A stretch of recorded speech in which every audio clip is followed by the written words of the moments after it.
ಎಲ್ಲರಿಗೂ ನಮಸ್ಕಾರ. Cook with Moni ಚಾನಲ್ಗೆ ಸುಸ್ವಾಗತ.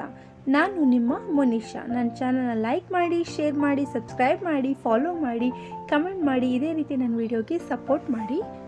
ಮಸಾಲ ಪಡ್ಡು ಹೇಗೆ ಮಾಡೋದಂತ ನೋಡೋಣ. ಮೊದಲಿಗೆ ನಾನು ಇಲ್ಲಿ ಒಂದು ಪ್ಯಾನ್ ತೊಗೊಂಡಿದ್ದೀನಿ. ಈ ಪ್ಯಾನ್ಗೆ ಸ್ವಲ್ಪ ಎಣ್ಣೆ ಹಾಕಿ, ಎಣ್ಣೆ ಕಾದ ನಂತರ ಸಾಸಿವೆ, ಜೀರಿಗೆ ಮತ್ತು ಸಣ್ಣದಾಗಿ ಕಟ್ ಮಾಡ್ಕೊಂಡಿರುವಂಥ ಈರುಳ್ಳಿನ ಹಾಕಿ ಚೆನ್ನಾಗಿ ಫ್ರೈ ಮಾಡಿ, ಇದಕ್ಕೆ ಸ್ವಲ್ಪ ಅರಿಶಿನ ಪುಡಿಯನ್ನು ಸೇರಿಸ್ಬಿಟ್ಟು ಫ್ರೈ ಮಾಡಿಬಿಟ್ಟು ನಾನು ಇದನ್ನು ಇಟ್ಕೋತಾ ಇದ್ದೀನಿ. ನೀವು ಹೇಗೆ ದೋಸೆ ಸಂಪಣಕ್ಕೆ ನೀವು ಅಕ್ಕಿಯನ್ನು ನೆನೆ ಹಾಕ್ತೀರೋ ಅದೇ ರೀತಿ ಅಳತೆಯಲ್ಲಿ ನಾನಿಲ್ಲಿ ಮಾಡ್ಕೊಂಡು ಇಟ್ಕೊಂಡಿದ್ದೀನಿ ನೋಡಿ ಸಂಪಣನ. ಆ ಒಂದು ಸಂಪಣಕ್ಕೆ ನಾನು ಈಗ ಒಗ್ಗರಣೆಯನ್ನು ಸೇರಿಸ್ತಾ ಇದ್ದೀನಿ. ಇದರ ಜೊತೆ ರಾತ್ರಿ ನೆನೆ ಹಾಕಿದಂಥ ಕಡಲೆಬೇಳೆ, ಕೊತ್ತಂಬರಿ ಸೊಪ್ಪು, ತೆಂಗಿನ ತುರಿ ಮತ್ತು ಸಬ್ಬಸಿಗೆ ಸೊಪ್ಪು, ಇದನ್ನೆಲ್ಲವನ್ನು ಹಾಕಿ ಇದಕ್ಕೆ ರುಚಿಗೆ ಎಷ್ಟು ಬೇಕು ಉಪ್ಪು ನೋಡಿಕೊಂಡು ಹಾಕ್ಕೊಳ್ಳಿ. ಇದನ್ನು ಹಾಕಿ ಚೆನ್ನಾಗಿ ಮಿಕ್ಸ್ ಮಾಡಿ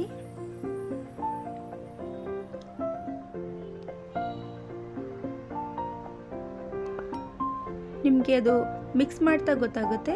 ಕನ್ಸಿಸ್ಟೆನ್ಸಿ ತುಂಬ ಗಟ್ಟಿ ಆಯಿತು ಅಂತಂದರೆ ನೀವು ಇದಕ್ಕೆ ನೀರನ್ನು ಆ್ಯಡ್ ಮಾಡ್ಕೋಬೋದು. ನೀರನ್ನು ಆ್ಯಡ್ ಮಾಡಿ ಸರಿಯಾದ ಹದದಲ್ಲಿ ನೀವು ದೋಸೆ ಹಿಟ್ಟಿನ ಹದದಲ್ಲಿ ಇದನ್ನು ಕಲಸಿ ಇಟ್ಕೊಳ್ಳಿ.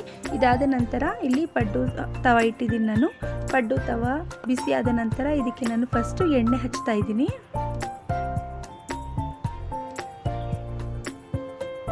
ಈಗ ನಾವು ಮಿಕ್ಸ್ ಮಾಡಿ ಇಟ್ಕೊಂಡಿರುವಂಥ ಬ್ಯಾಟರ್ನ ಹಾಕೋಣ. ಇದಕ್ಕೆ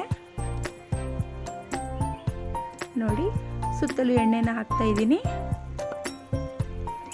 ಮತ್ತು ತಿರುಗಿಸಿ ಎರಡು ಕಡೆಯನ್ನು ಸಹ ಕೆಂಪಗೆ ಬೇಯಿಸಿದರೆ ಮಸಾಲ ಪಡ್ಡು ರೆಡಿ.